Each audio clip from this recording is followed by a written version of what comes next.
Hello and welcome to episode 16 of the Motogp Xtra podcast. This week, the Motogp paddock returned to Japan for the first time since 2019. I'm Rhys, and joining me as usual to discuss the events of the weekend is Dill. Now, probably something we should get out of the way first. Obviously, the format of the weekend was a little bit different than we've had pretty much any other race we've ever had, and that's because of the freight. So I guess a kind of similar thing to Argentina, but this time it was planned. So the freight was going to take a while to turn up. So there was a lot less practice time. There was only one free practice session for each class in the Friday afternoon. However, MotoGP, they got like a 2-hour one or something like really long like that. So it's kind of made up for the time they missed. But it did shape the weekend because we also had a wet qualifying. So it was a pretty topsy-turvy weekend, a bit of a different format. But I just thought I'd cover that first. So I suppose we'll move straight on to Moto3 because other than that, coming into the weekend, there wasn't particularly any news as long as I've not missed anything there. Don't believe I have, but it was a bit of a strange Moto3 race. I'll hand it over to you to say your thoughts on that, but it wasn't quite the standard one we've had in the past. It's quite similar to actually the last few where we've had gaps begin to emerge where we haven't in so much in recent times had gaps. We've had mass 10, 11, 12 rider brawls. And again, now watching it back half asleep as well probably didn't help with it being in Japan completely out of sync. But I started to see gaps appear in multiple places. Long ago, you used to kind of get a gap for maybe the top 8, and then a gap and a gap. Whereas now you're getting a gap between the top 4, a gap between the top 9, a gap between the top 14. So there could be like 5, 6 groups in a whole race. So Moto 3 is changing over time. It's slightly becoming a different kind of tactics, different sport, you could say. Almost, it's just slightly different. Now in Japan, it's a very, shall we say, it's a pretty basic track in some parts. Turn 1 into 2 90-degree corners, into another 90 degree, into another 90 degree, into another 90 degree. You have a couple of S-bends, then you have a few hairpins and a 90 degree and a little chicane. It's quite a basic track, so it's probably, sometimes when you go to these more basic tracks, it's actually harder for riders to get up to speed with them. And one guy we had tipped all along was Guevara, that he might struggle there with his lack of experience, but as we'll cover in a second, he had a pretty good race. But overall, we ended up with a group of kind of a top 4, top 5 again, and a pretty decent race. But again, none of the 3 races were jaw-dropping. They were, I think, again, the bikes have all moved on, so it was a bit of a weird weekend overall in that sense. Yeah, I suppose it was a little bit similar to Aragon, like you say, with the groups, but it was more extreme than that even. It was so spread out. It was literally the top 4, like you say, and then like another group of 4, all completely broken up. I think probably a big part to play in that was whoever's bike was already dialed in so good because they had such little running. But also, I think track characteristics, things like that as well. The grid being a bit topsy-turvy, probably. So all these things kind of played into a factor. But I think really, you've got to put it slightly down to Guevara with this searing pace. We'll move on to him once again winning it, and in dominant style, just like an Aragon. He's done it a few times this season now where he's basically just gone around all weekend, doing the laps on his own. He can do the lap times. He's quicker than everybody else. Everybody always tipped him as this amazing rider. I mean, he beat Pedro Acosta to the Junior GP Championship back in 2020. So I think it's going to be hard to look past him now. I don't know what you think. Yeah, this was probably the first point where we go, right, he could struggle there. He could be 12th there. But he blew everyone out of the water. He was just simply quicker throughout the weekend. He was decent in qualifying. No, he wasn't front row pole position pace most of the weekend, but as always, that's not really his strategy. He's more of a long burner. He's more of a thinking's man rider, I suppose you could say. And as always, he seems to get himself to the front at the right time and just has that kind of nice style where he can make a gap and doesn't need to ride over the limit. He's smooth. He doesn't seem to take it out of the tyres. And a very, very skilled rider, of course, Eisen is, and really, really deserves 25 points today. And with his teammate finishing a good bit behind him, you have to say now, match point, it will be in Thailand next time out. There's a good chance he could put his hand on that title soon. I reckon I don't want to say it's done yet. I don't want to jinx him because I do like him and he's doing really well. But he was just very, very consistent and quite controlled today, where a few were a little over the edge. We saw some big crashes from people in the chasing group, and he just seemed to keep his cool, and overall he had a brilliant race today. Yeah, he certainly did. And speaking of crashes, obviously there was that big crash for Jaume Masia. He was looking a little bit more on form this weekend until that, so that was rather unfortunate. But Guevara's teammate, sorry, should I say, Garcia, was not looking so on form this weekend. Struggled in the dry FP1, was a bit more up there in the rain, to be honest. He had an interesting incident in qualifying. I'm not sure if you saw. I think he got away with it because it was through a yellow flag zone where it kind of happened. Where he'd crashed, he got back on, he was dawdling on the racing line, and I think he probably got away with the fact that he was dawdling because he got in Guevara's way, and there was another rider behind Guevara that he also sort of booked. I think he mainly got away with that because of the yellow flag, because I guess technically they should have backed off anyway. But really, it was just lucky. He hadn't slowed down for that. He was cruising, even approaching that section. So that was a bizarre incident from him. So it was a first kind of sign of a crack this weekend. I mean, he's already sort of started to go downhill, really, the second half of the season. I mean, he was looking so clinical in the first part, but once again, struggling. Didn't have the pace of Guevara all weekend. Obviously, the wet qualifying did help him, but Guevara, once again, also excelled in those conditions. Garcia just didn't have the pace in the race, and I would say, he's really looking to drop out the championship now. I mean, same with Foggia. At least Foggia was somewhat up there, but Foggia had a terrible weekend before, so both the title rivals, they're just not consistent enough compared to Guevara. Yeah, and you hit the nail there, and exactly on the head with Guevara especially. He just is so consistent, and he's not consistently fourth, he's consistently first and second. Nearly every race weekend, at least some point, he tries to get to the front and get away, whereas a lot of Moto3 riders seem to be like, well, I'm P6, I'll be here when the last battle happens into the last corner, and I'll either be third or I'll be 13th. So he seems to have a different approach than everyone else. Garcia has just completely gone off the ball of late. Even his pace hasn't been good enough, at least with Foggia. Some weeks he's on it, some weeks he's not. Garcia just doesn't have the pace of late, and he really is struggling at the moment. We thought maybe going to these flyaways, we've mentioned so many times in the last maybe 3 podcasts that going to these flyaways, we might see a chink in Guevara's armour. We might see Garcia, the man with more experience, Foggia, more experience. Japan, Honda's home track, we might saw a little bit of a comeback for the Honda teams. But no, so far, Guevara has everyone in his pocket, and I don't really see how Garcia gets anywhere near Guevara without Guevara being taken out, having mechanical, or making a mistake himself.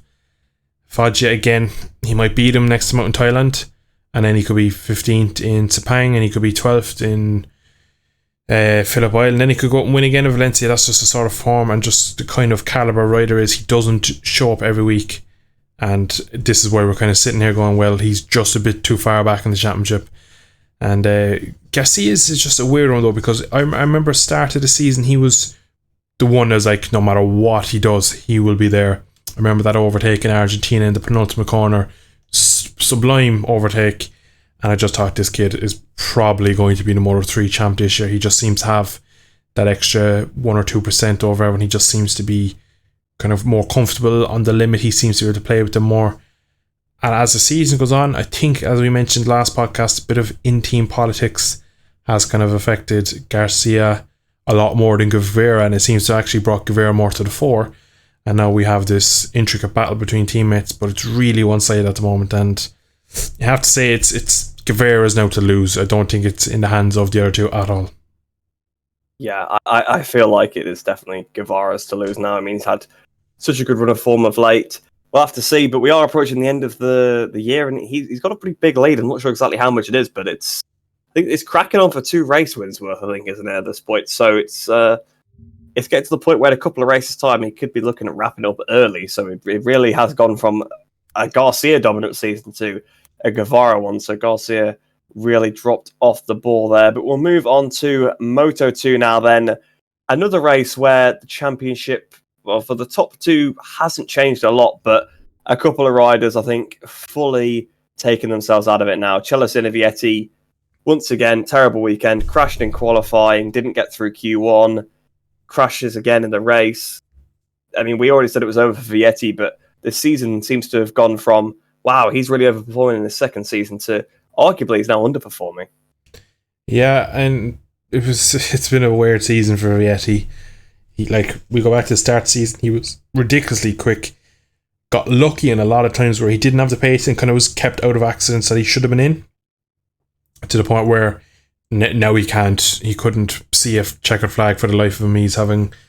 He's just having a really rough bit of form at the moment. I think it got to the point where he started to feel the pressure from Motegi, from Canet, from Fernandez, and as the season got on, he started to make a few more mistakes, and as the harder he tries, the worse it becomes, and now it's just got to the point where he's overriding.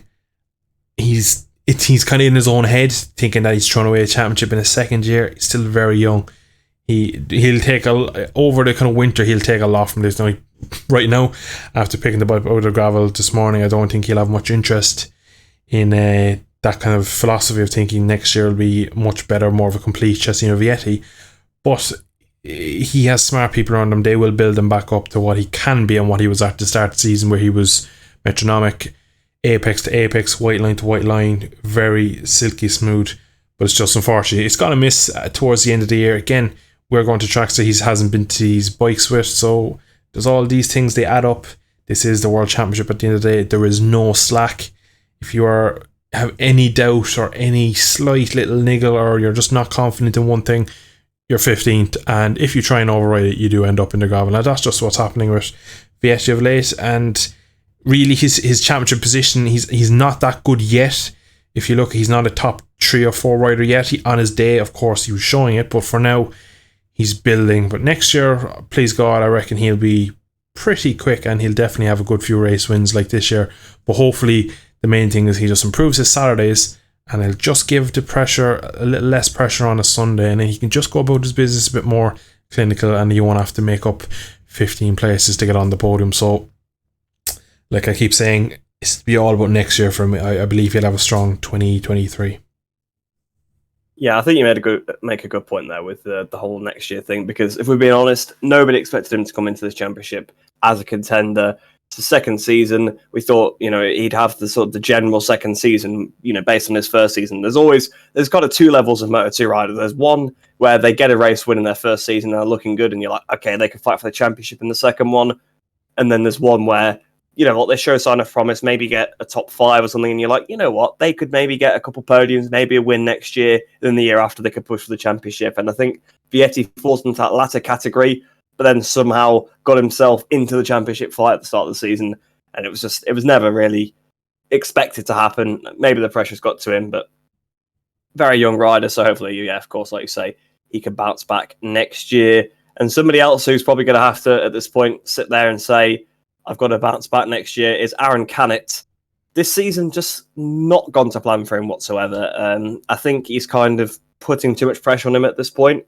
It's one of those things where I think it's getting so many races. Each time a race passes and he doesn't win, the pressure to win builds. This time, it looked like a slam dunk. His start was great. There was a bit of carnage at the beginning. Well, not carnage necessarily, but mistake from Chantra kind of held the rest of the pack back. He then held up the chasing pack for a while. Canet had a huge lead. It was looking like his race to lose. And once again, that's exactly what he did.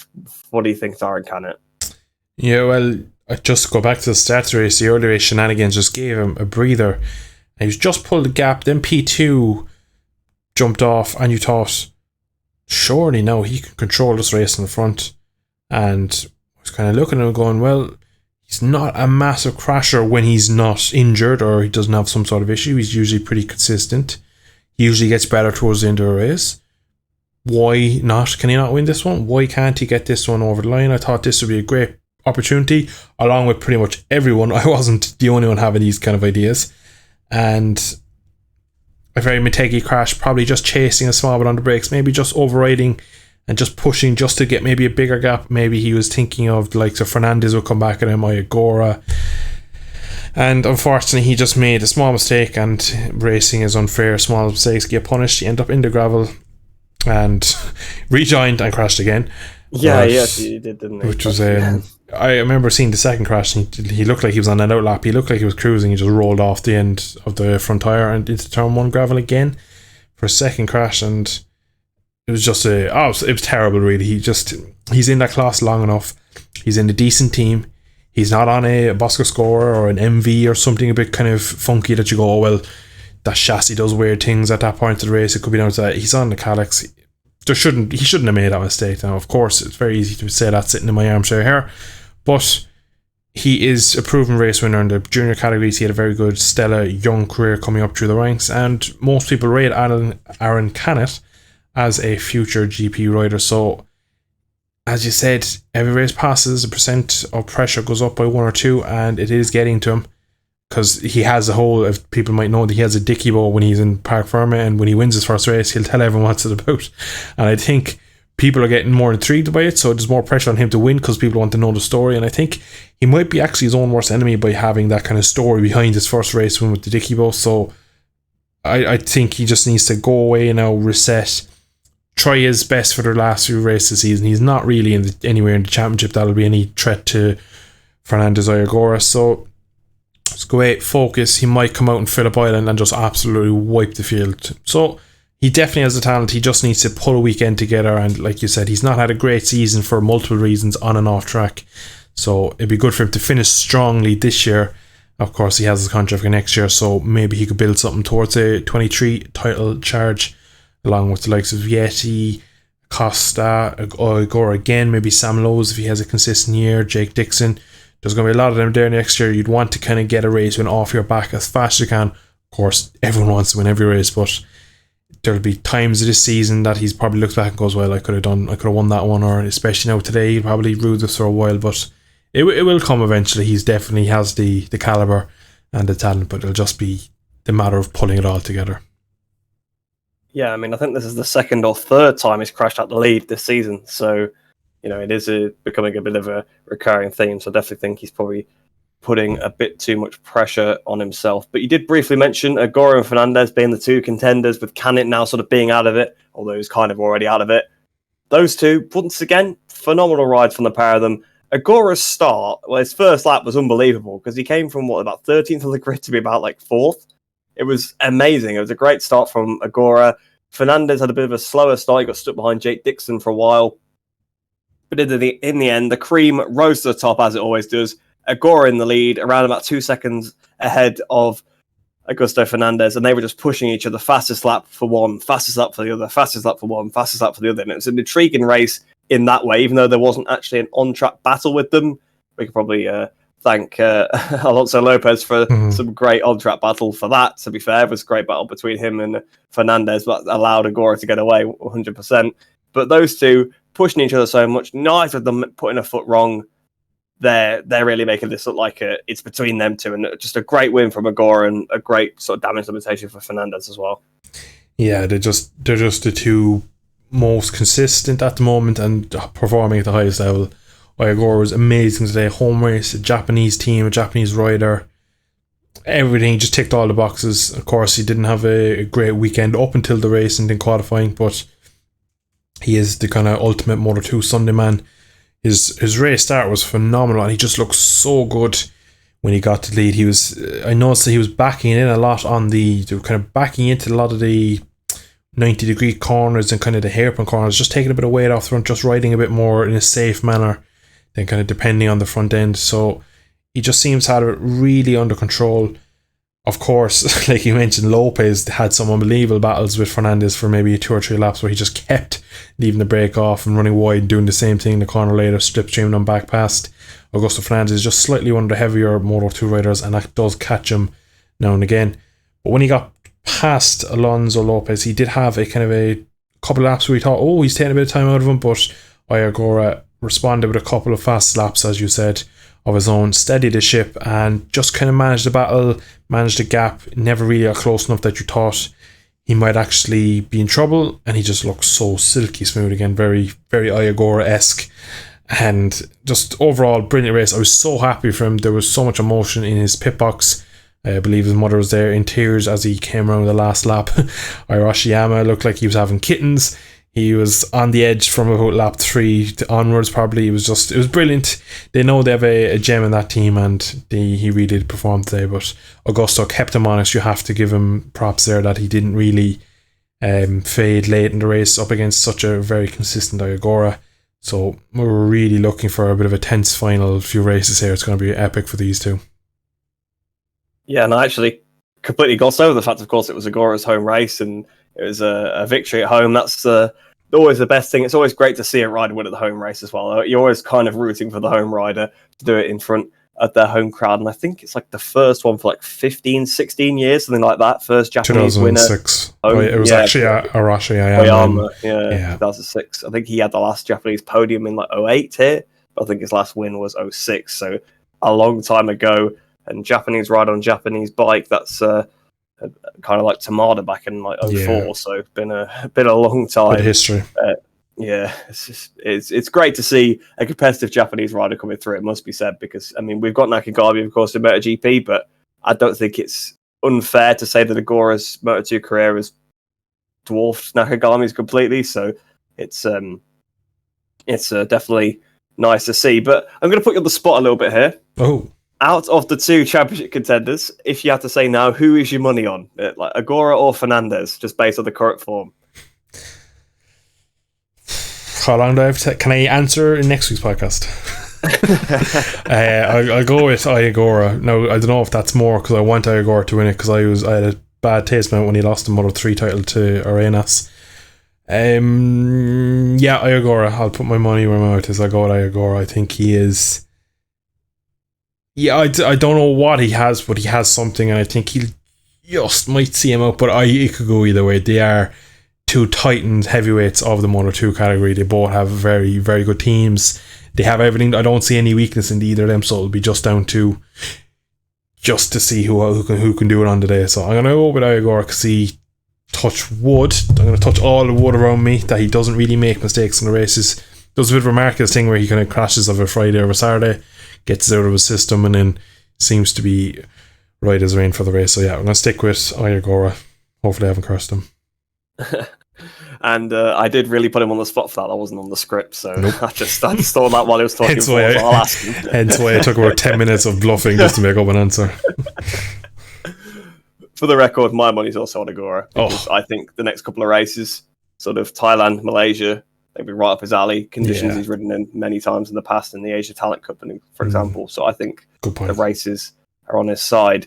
But we'll move on to MotoGP then now, and really the action kind of started before the race even started for MotoGP with poor old Aleix Espargaro. Bad luck once again for him. He finally got over his bad run of form with a podium in Aragon, and then his bike, has some sort of problem. I think I saw somewhere where it was an ECU issue, so he was stuck in a setting and he couldn't change it. I don't know if that's 100% right, but that's what I read online.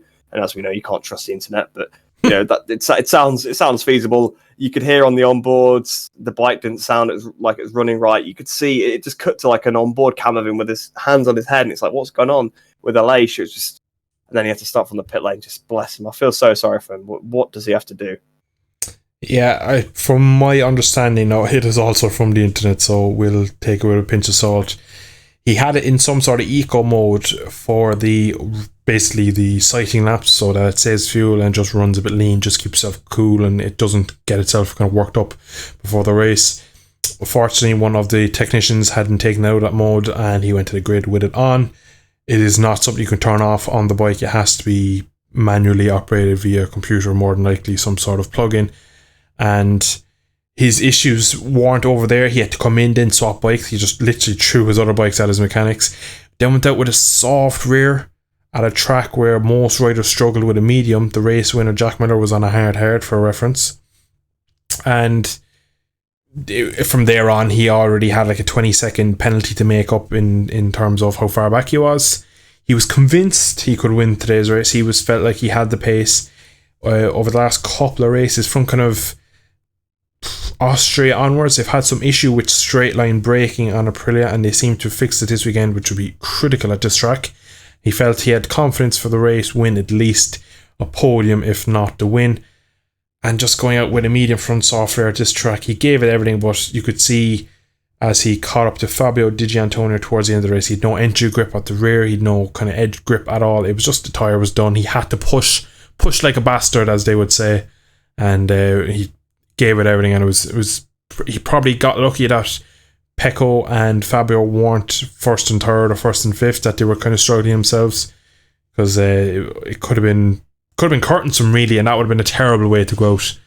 And maybe he's still in it, but you just feel so bad for the guy after he's kind of the massive underdog, and the whole underdog story with Aprilia coming back, and There's just a few small things that they just haven't got right this year on Alesia's side, on Aprilia's side, and it just has taken them a bit away from the front of the championship. So hopefully, I'm going to touch wood again that he has a kind of a nice run in terms of mechanicals, kind of stupid team mistakes like that, because he deserves to be able to fight for the title. He's been brilliant this year, and he definitely deserves a good crack at it. Yeah, that probably sounds about right, what happened there, because Motegi is such a thirsty track. I think all the teams were going to the grid in some sort of eco mode, try and use like as little fuel as possible. They were saying as well, on all the sighting laps, they're always crawling around to use the least fuel possible. So I would say that's 100% plausible. They probably meant to then turn it off once he got to the grid, but obviously they forgot to do that. And yeah, he had to come in, and the way he just shut the bike down. To be honest, if he hadn't got a soft rear on, he probably could have had a decent shot at something good, but clearly, obviously, after probably about halfway through the race, the tyre was completely gone and he didn't really make much more progress. But he did a good job to even get to where he did. He almost got in the points, but just not quite. And like you say, just no look for Aleix there. But we'll move to the complete opposite side of the grid. Jack Miller. What a weekend he's had. Obviously, like I said earlier on, the weekend had a different format. So only one free practice session, one sort of on the Friday, a dry one. That's the only dry running they had before the race. And Jack Miller was top of that session. Usually you put Jack Miller winning in a wet race or a bit of a wet dry one, but he cleared off. He did a Fabio Quartararo like at Catalunya or Jerez or something like that. He just absolutely cleared off. He didn't even qualify amazingly. He was on the second row. He carved his way through pretty quickly. Martin was the one leading initially. Passed Martin pretty easily. It was a bit of a bit close with those two after that pass, but then he cleared off. I think he won by about 5-6 seconds. Ridiculous pace from Jack Miller there. Yeah, he always actually is very quick of a Friday. He's nearly always does a lot. I actually would like to go back and look at the stats. The same way Fridays, he's been the fastest man over the first three practice sessions. He seems to come out of the box well. He's always gone on track that has low grip. We all remember his qualifying lap in Argentina in 2018. Now, qualifying in the wet didn't really go to plan. He said himself he had so many moments. He was lucky not to crash, but he got the most out of his teammate being in 12th. Obviously, was some sort of Ducati gremlin. For some reason, it didn't work in the rain, which is quite unusual. But for whatever reason, he said he just couldn't get a good lap together. He's out. He did the best he could, and being kind of mid-pack wasn't the worst for him. Good start. He's always seems good off the line. That Ducati is a drag bike out of the start-finish straight, and he just picked off places. He made a brilliant move into 90-degree corner, I believe it's called. It's at the end of the back straight. Yeah, it's 90-degree corner. Double overtake on Marc Marquez and Oliveira, I think. Oliveira, yeah, it was one of the KTMs, and got into second from four. And he just looked like he, for want of a better phrase, he looked like he was on warm tyres compared to them being on cold outlap tyres. He just had so much more feel and understanding. He was on the hard tyres, and again, with it being raining all of Saturday and it was monsoon, it was flooded, there was lots of red flags, it was bad weather, so the track was as green as it gets when they came to Sunday's race. Yeah, obviously he had to warm up and a few people tipped off, including Marquez, but he just seems to go well when the track is green. Everyone takes a few more laps to get to speed, but by the time anyone else had his kind of race pace, he was 7 seconds up the road maybe. He was the whole start finish straight ahead of his the other Ducati of Jorge Martin.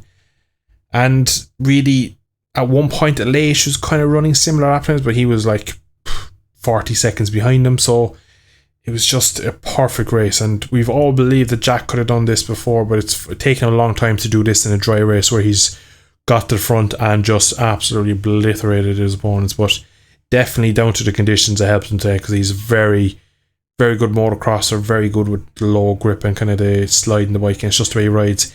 He probably actually loses a bit as the weekend goes on and people come up to speed, the track rubs in. He's probably usually at his slowest when it comes to the race because of that, and over that then it ends up having kind of a negative effect on his race weekend. But once again, cannot give him enough credit for this, because he's on his way to Red Bull KTM next year.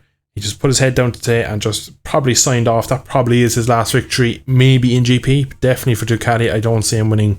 Well, I didn't see him winning this one coming to it, so maybe he'll prove me wrong, but I don't see him having much of a, especially if Pecco's there. I don't think he'll be Pecco when Pecco's in the championship hunt.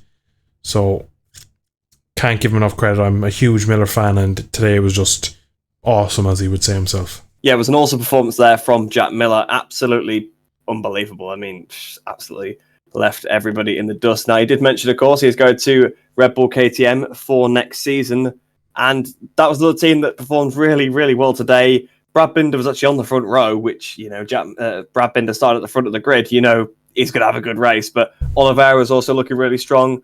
Second place there at the end for Brad Binder. I think 5th place for Oliveira. So a very strong outing for the KTMs. It's the best they've had so far, I would say. Obviously, they got the win, of course, in Mandalika, but as a combined result, definitely the best they've had all season. Yeah, and they looked quite strong. The fact that it's Binder's first front row in GP was quite a stat as well. I didn't know that, but you kind of think if you go, yeah, it kind of makes sense, really. He's never really in the top 10 in qualifying. But when he's there, he has such good race pace towards the mid part of the race. He went with the hardware compared to Jorge Martino with the medium, and he said towards the end of the race he knew he had the pace to catch and pass Martin and finish second behind Jack. Brilliant ride from him. I'm also quite a big fan of Binder. I think he is horrifically underrated as a rider. I've always been a fan of him back as far as his Moto 3 days. Winning from last on the grid in Jerez was always a bit of a highlight for me. I always kind of kept an eye on him from there.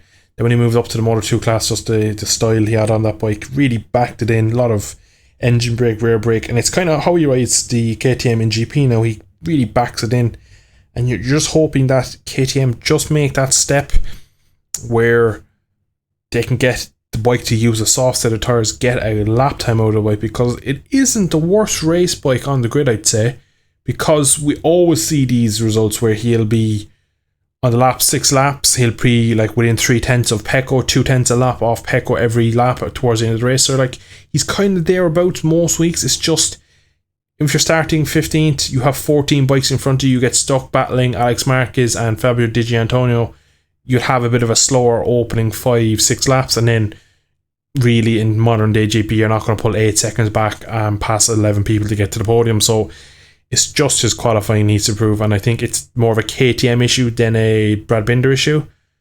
But he was brilliantly strong, and of course Miguel as well, you can't not give him credit for his ride today. He was ahead of Binder at one point. He ended up slipping back to 4th or back to 5th even at one point, and finishing there behind a very, very resilient Marquez.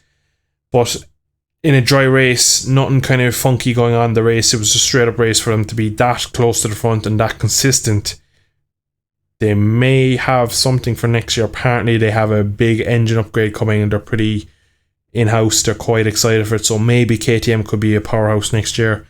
But if they got their bike right, you never know. You could see a KTM world champion very soon. They win in every category they go into. So it's not out of the question that they'll turn up with a kind of a 2006 RC2 3V, even 2V. Is that RC2 11? No, it's 212V, and just wipe the fear of them. So overall, when they get it right, they will get it horrifically right, is all I'm saying, really. And watch out for Brad Binder. He will be pretty much Marquez speed, I reckon. Yeah, I mean, we've seen in the past, 2020 probably a great example. When they get the bike right, it does work and they can win races. So yeah, it will be interesting to see how they progress next year. But you did just mention Marc Marquez a couple of times there. Second weekend back from injury, pole position on his second weekend. Of course, it was wet, but even still, that's unbelievable. A great weekend overall. I mean, he hadn't done a full race distance for such a long time. In fact, I think he was pretty disappointed after Aragon that he couldn't do the full distance because, of course, he had the damage on the first lap. I think he really wanted to test his physicality. And at Motegi, of all places, so physical on the brakes. I mean, it's a simple track like you were alluding to earlier with the Moto 3. When we talk about Moto 3, it is simple, but there's straight, hard braking zone, all the force going through his shoulder. It must have been so difficult for him to hang on, but he got pole position. He hung on there in the race and actually made a move on Oliveira very close to the end. I think he probably conserved himself. I reckon probably if he'd been going full pace, he probably could have finished second, perhaps won the race, to be completely honest. But I think he probably was just looking after himself, through that race to make sure he made it to the end. But what a fantastic weekend. And I think on the bike, he just looks so much better than he did before. And I think we're really seeing now that his arm's not bent to like a completely ridiculous degree, like obviously it was before. I think we're starting to see, potentially the old Marquez, because let's be honest, that bike is awful. That bike that he's just finished fourth place on is absolutely horrendous. So, what a weekend for Marquez. Yeah, pretty scary. I'm not gonna lie. As I seen him in the wet on Saturday, I was just thinking to myself, "Geez, this guy he looks so good again on that bike, and he's only back a couple of hours, and he's already looking like that." And you think of it, he's been off a bike for, we'll say, 6 months. You're going to have some rust getting back on. Now, you can say all you want about him riding an Ovale at a track inside Aragon, riding a CBR 600 around Aragon. That is not a full-blown GP bike. There is nothing like it you can buy and put on a karting track in Spain to make a kind of a we'll say, a track testing session for yourself. But it comes back to a bike that probably has no developed in belonged to him and left, and no DNA left from Marquez's kind of input, and he just seems he seems steady on it, which is a weird thing to say about Marquez. He just seems comfortable already. He looks good. You mentioned the degrees of his arm back in place. That's probably played a huge part. The more we look back at his return in Portimao last year, at how his arm was like up in the air, it kind of now all makes sense that his arm was just broken and we didn't know it at that time.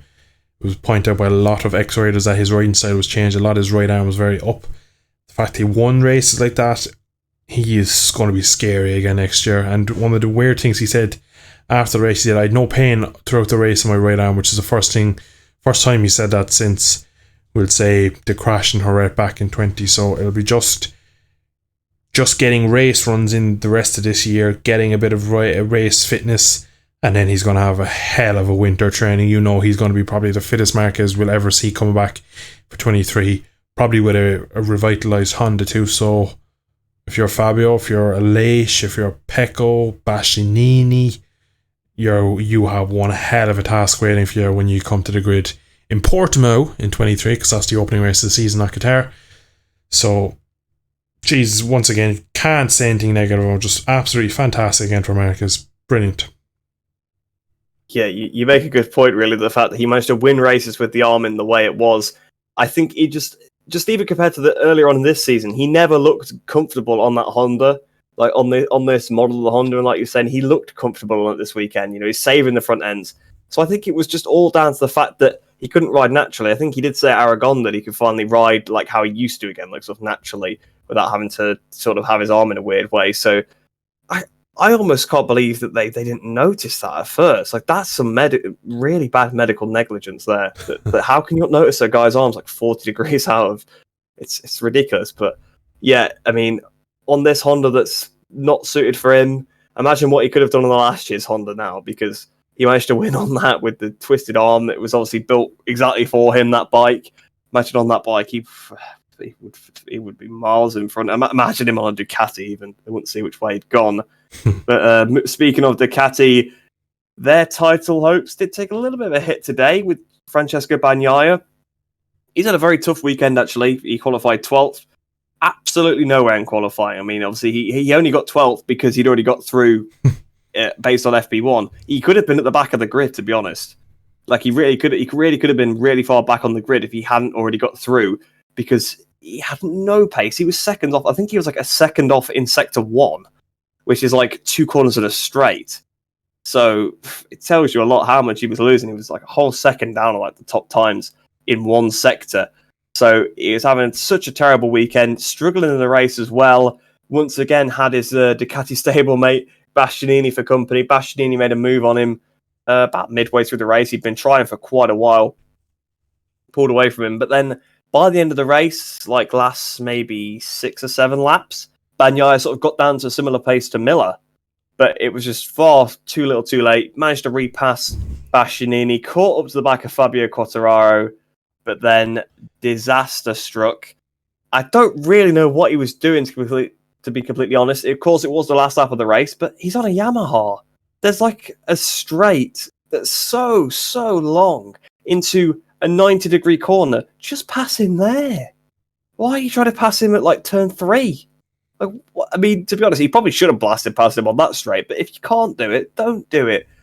I just don't know. With Bagnaia, as soon as he's under pressure, he makes these mistakes, and I feel like I mentioned the thing about Bastianini earlier, and I mentioned it for a reason. I think that got to him.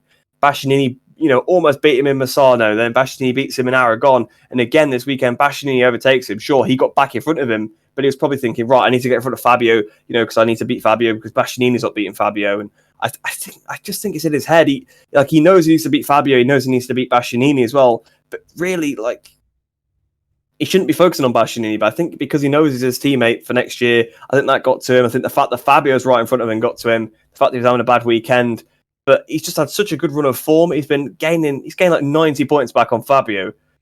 He didn't need to. He could have finished behind him today. Obviously, I know he doesn't need to because there's they were running out of rounds, but he would have lost 1 point to him if he'd sat behind him. 1 point, and he's only like 10 behind anyway, so it doesn't make a lot of difference. And if he just waited a bit till later in the lap, he could have gained a point on him. But he tries to pass.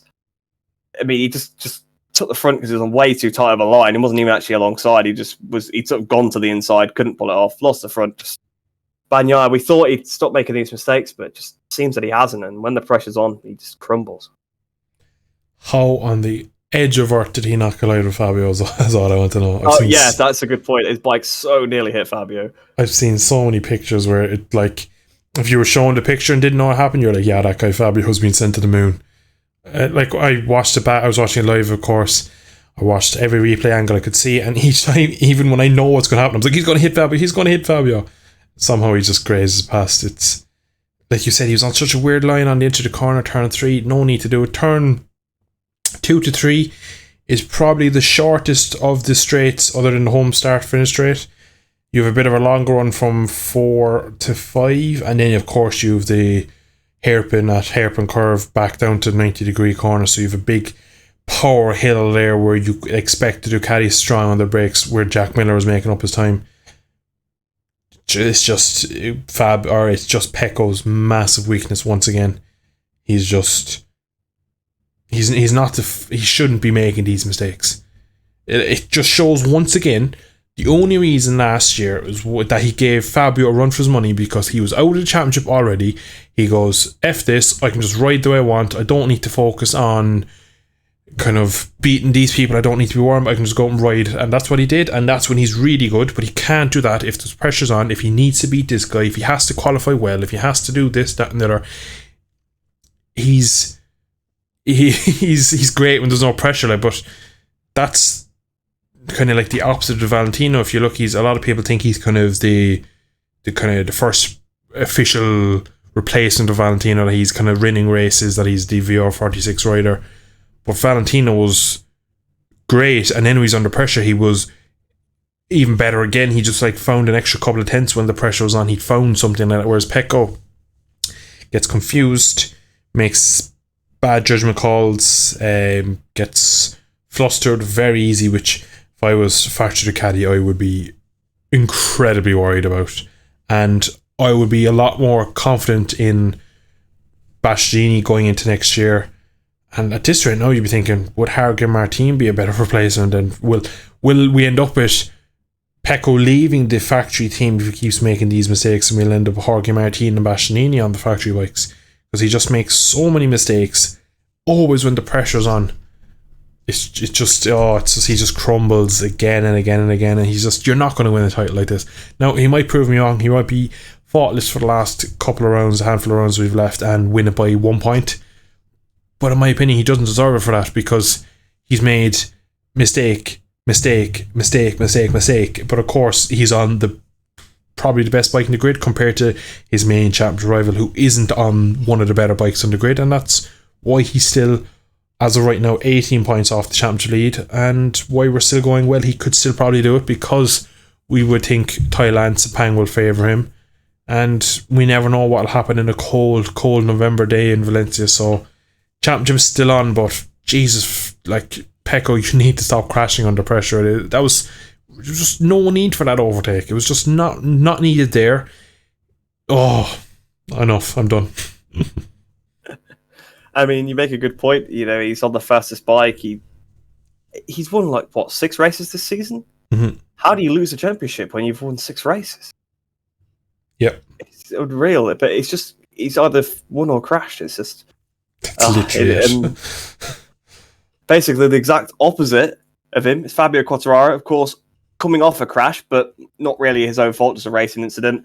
And the only other crash he's had was, again, I guess, a racing incident. He went for a pass, and there was a bit of a crash, but he's never actually sort of took the front completely on his own, like Bagnaia has done on so many occasions. But Fabio really struggling again this weekend.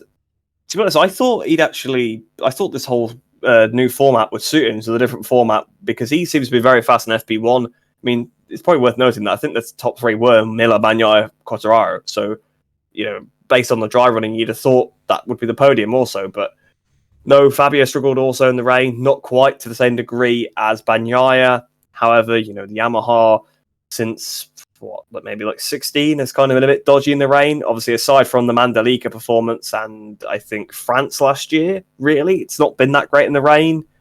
Rossi did perform some miracles on it, but that was Rossi being fantastic in the rain. I mean, Valencia 18 before the crash comes to mind on that department. But yeah, I think he struggled a little bit in the rain there. But you'd think dry race, I mean, the Yamaha, again, doesn't work the best in low grip conditions, but that's never actually bothered Fabio as much because he rides the Yamaha in a different way to your old school riders like Rossi, Vinales, Morbidelli.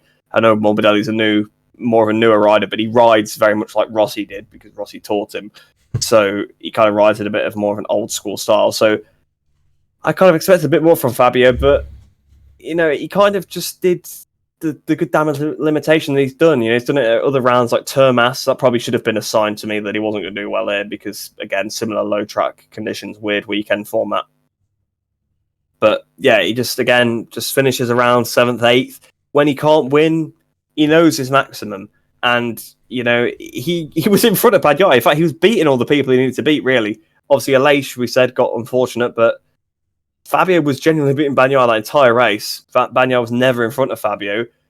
He really should have been, based on the fact his teammate won the race by a good chunk, and also this is definitely a track that should suit the Ducati more. But again, he keeps his head, a bit like I said about Iagora back in like Misano, when he's struggling, just keeps his head, doesn't crash when others are crashing around him. And, he'll have seen that after the race. He'll have seen that Bagnaia crashed under the pressure of him. Balls back in Fabio's court. You could argue that the psychology was on Bagnaia's side because he was on such a good run of form. Sure, his race winning streak got stopped, but he still finished second and beat Fabio. Well, Fabio was crashed. So all the momentum has been with Bagnaia. That's just crashed into a brick wall. Completely gone. Fabio has the upper hand now. Fabio now knows he can force Bagnaia into a mistake, even on the weekends where he's struggling himself. So, yeah, this is why Fabio is already the champion, because, like I was just saying before at the end of the Bagnaia bit, that Bagnaia won 6 races and is still not leading the championship, whereas I think Quartararo won 2. I think Quartararo's won 2. So that kind of tells you I think it's 3. You need to know. Was it 3? Yes, because Catalunya, Sachsenring. Was there another one? Oh, Portimao. Yeah, so there was 3. But half the races then, let's say, Bagnaia. I mean, I'm pretty sure Bagnaia's won 6 anyway. He won 5 on the spin, and he'd won at least 1 or 2 before. He might have even won 7. I'm not actually 100% sure, but even still, like, he's won like double the races of Fabio, but he's crashed in like double the races Fabio's crashed in. All right, Catalunya wasn't his fault, but Fabio just has that ability on the weekend to sit there and say, right, 6th place, 7th place, 8th place, that's the best this bike's going to do this weekend, so that's what I'll do my best to get. And it's not like he cruises around. He does push, but he has that knack to just not go over the line. Like, he wouldn't have done the same thing there. I think he would have, if he was on a Ducati, he would have won the race. He wouldn't have been where Bagnaia was. But let's say the revolves are reversed. He wouldn't have tried some silly, like, half up the inside move. You decided, right, I'm going at this corner. I'm going to just go for it here. I'm not going to, like, half got the inside and then just brake really tight on the inside and lose the front. So, yeah, Fabio just once again shown why he's champion, because great damage limitation, can beat his rivals even when he's struggling. Yeah, you've pretty much summed it up there quite well. Fabio just gets the most out of whatever he has.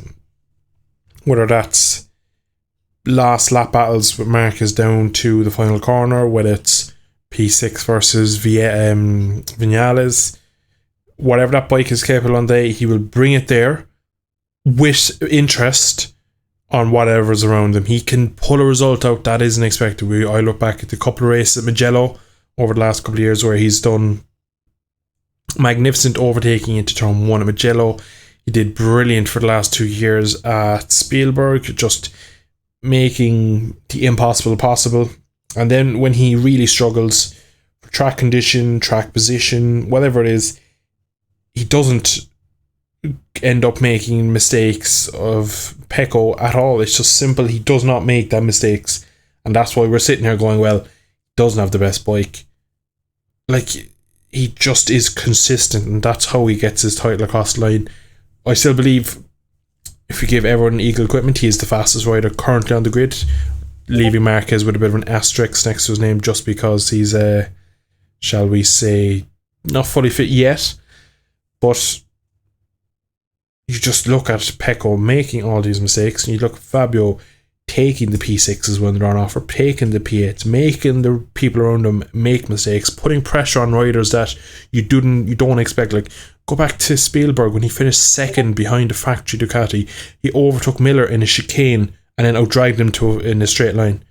Like, how does he do these things? And then we go to these races and he just gets the maximum. He does it so well. And if we're sitting here and we'll say a month's time and we're talking about how Fabio's won the title, this is why this is the foundation to his titles if he wins the second this year, which as of right now I 100% believe he will, because of the fact Pecco is brittle and he will crumble like a piece of chocolate the next time he's under pressure, and I don't see Fabio doing that. Fabio's had 2 crashes this year in race conditions. One was a slight miscommunication between him and Leish in Assen. He actually didn't crash. He had to kind of pick the bike up and tuck the front all in one motion to not take out his title rival. And of course last time out where he ended up running up the back of a Marquez who had a mistake maybe 3 foot in front of him. So he just is the ultimate Sunday man. The old Valentino kind of does it on a Sunday, gets the job done. Can't see past him at the moment for the title. Maybe a Leish, because a Leish is a wild card. You never know what he could do in the few final rounds. But right now, before I get asked who's my money on, I'm going to go with Fabio. Get my answer out early. He stopped me from doing it. But I can still ask you another question. Put your money. Who's your money on for next week? But we'll come to that in a second. Of course, they are heading to Buriram. I think it's next week, and then I think there's a week off. Or is it the week off now? Yeah, okay. I can't remember exactly how it is. Obviously, the flyaways always used to be back to back to back, but because there's now 4 of them, there is at least 1 week layoff between them. You think you'd have the break between the Europe and the flyaway, and not the flyaway and the other flyaway, because they're both in Asia, so they're not that far away. I mean, obviously, yeah, they are far, but it's not as far as going from Europe to Japan. It's not so much jet lag either. You think, whatever. Anyway, Dawn will make the calendar however they see fit, I guess, just the most random way they can. At least the flyaway somewhat makes sense. We're going to Buriram, again, another track where we've not gone to since 2019. We've now seen what that's like, because obviously we had that back in Argentina as well. We've seen a few tracks where we haven't been there since 2019, and they've produced some very strange races. So I'd imagine that probably going to get something similar.